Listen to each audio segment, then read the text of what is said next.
आंबा पोळीचा प्रवास झाडापासून ताटात. नमस्कार मंडळी, स्वागत आहे तुमचं. आज आपण उन्हाळ्याचा आनंद एका खास पद्धतीने घेणार आहोत. ती म्हणजे घरात बनवलेली आंबट गोड आंबा पोळी.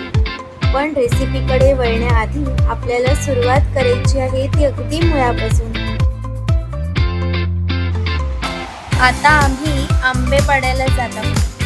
झाडावरून स्वतः आंबे पाडण्याची मजाच काही वेगळी असते. आज आपल्याला थोडे आंबट गोड आंबेच हवे आहेत. आज आंबट गोडपणा आंबा पोळीला खरी चव देतो. बाहेर खूप ऊन असलं तरी या ताज्या हवेमुळे आपला पदार्थ अधिकच स्वादिष्ट बनतो.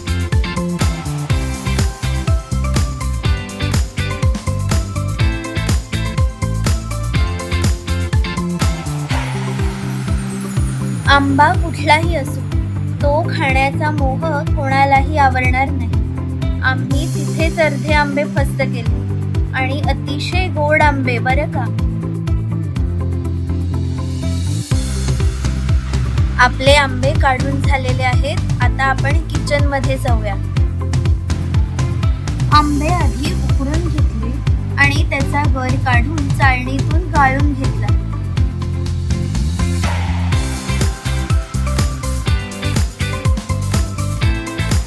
आता यात चवीपुरतं साखर आणि कणभर मीठ घालून हे मिश्रण थोडं दाटसर आणि चकाकी येईपर्यंत शिजवून घ्यायचं.